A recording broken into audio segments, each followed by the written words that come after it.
Now, the COP26 summit was expected to conclude yesterday, but ended running into overtime as negotiations continued into Friday evening. Negotiators have been in talks for 12 days, including some heated sessions this week. At the same time, there appears to be some hesitancy among the rich nations at COP26 to strike a deal. Let's bring in Ndoni Mcunu, a climate scientist, to discuss the draft agreement that was published on Wednesday, as well as some of the commitments made. Ndoni, thank you very much for joining us this afternoon. Thank you so much for having me. That's a pleasure. You know, for me, just going into COP26, one would say that a lot was at stake.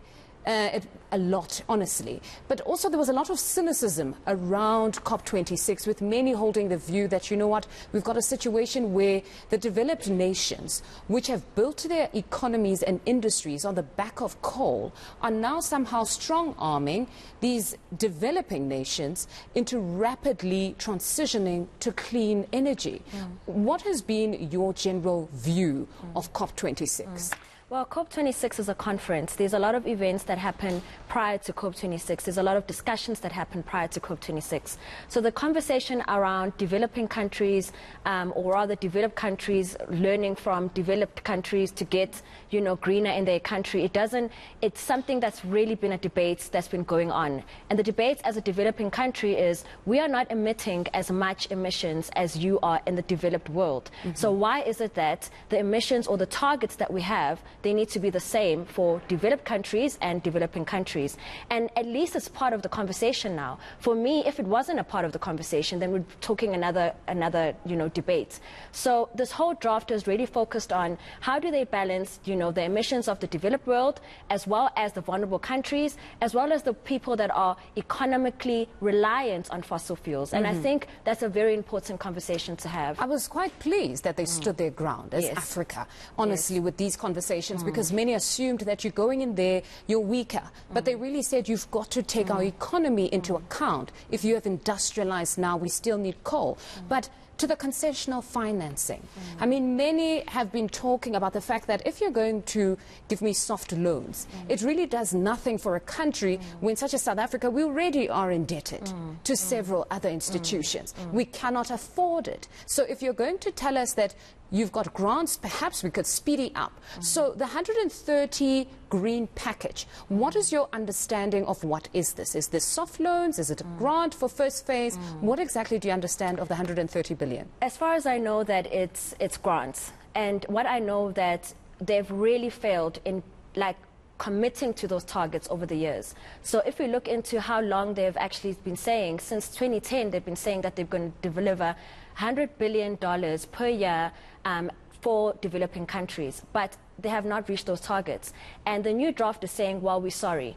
And that doesn't really make sense. It doesn't say, we're sorry and therefore we're going to do this, we're sorry and therefore this is how we plan on, you know, helping these countries to adapt to the impacts of climate change. So it's really a challenge, and these grants are a challenge as we are indebted, as you said. How is it going to be split out? If you look into the politics of each developing country, the corruption conversation is a very big one. And so it can come in the sense of, okay, this is going to come in as a climate funding or adaptation funding, but then how and who's in charge of it? And we might find ourselves having the same conversation and the in the next few years. The conditions, there's been another conversation around the conditions. I know a lot of unions, SAFTU in particular, Zwelinzi Mavavi, went on to say we need to see the fine print. What are the conditions? Because if I'm looking at it, I'm just thinking, we're looking to have zero emissions by 2050. Is it really possible? Is that not a condition? We're supposed to put together a plan of how we arrive to those zero emissions by 2050. Will we in fact reach that goal? You know, the goal of reaching to 1.5% by 2050 means that we're at zero emissions. And right now we're not even reaching the 45% goal that's from 2010 to 2030.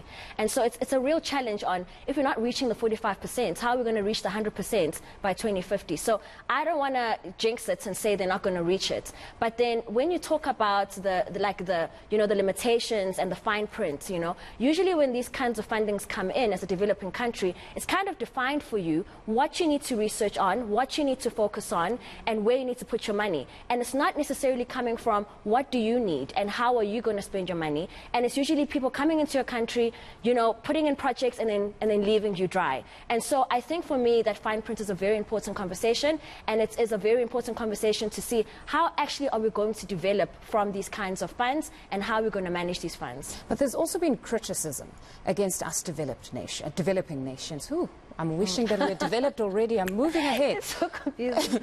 As developing nations, there's been criticism that this term just transition, we all throw it around of late, is actually some sort of a fig leaf to hide behind Africa's inaction, that we're not going anywhere, there is no just transition. What's your take on that? Yeah, I think it's, you know, when you look into the fossil fuel, one of the major things that came out of the new COP draft is fossil fuels and finance.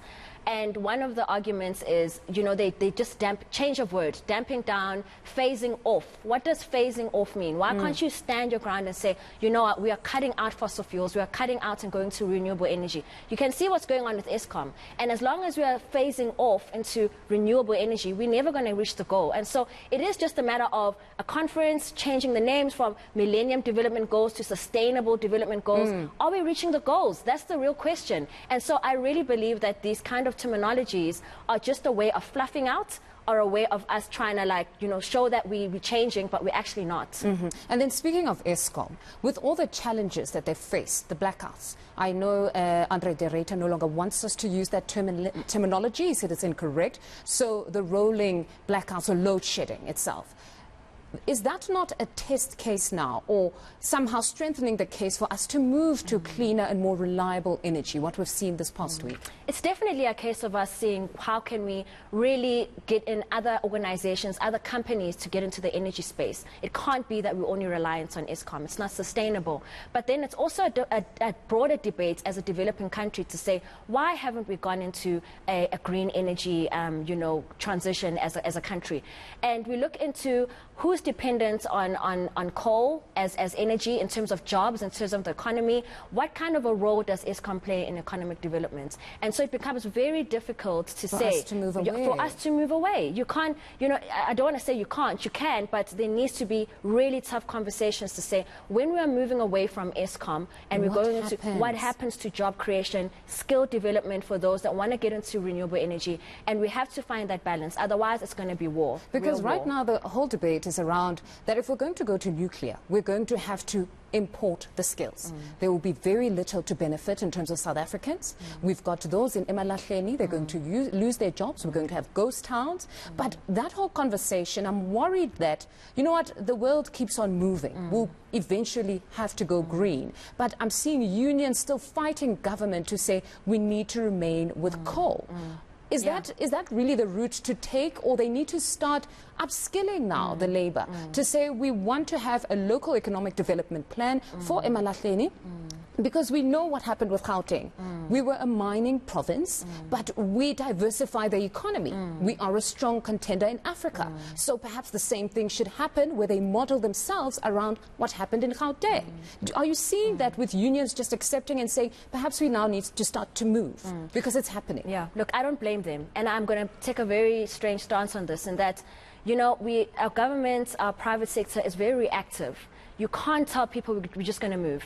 You know, as soon as we start having blackouts for a week or months, that's when we're going to start saying, okay, what are the renewable energy tasks? And then they're going to take the ones that are already skilled. You know, if we want to go into that level of operation, we need to start having those programs running already, saying, how do we upskill you? How do we support your businesses as small, you know, small to medium enterprises that are selling solar panels? How do we train our electricians to be able to convert our households into being fully off the grid? These are the things and these are the skills that we actually need to start having done on the ground. Without that being done, people are going to panic and they're going to say, we don't want to do this right now. Sure, it seems inevitable, but I know the big issue is that we have 200 years worth of coal reserves that we're supposed to utilize. So it's very scary, but thank you very much for joining us this afternoon. What an informative conversation. That was Ndoni Mcunu, a climate scientist, talking to us about what took place in COP26. Now,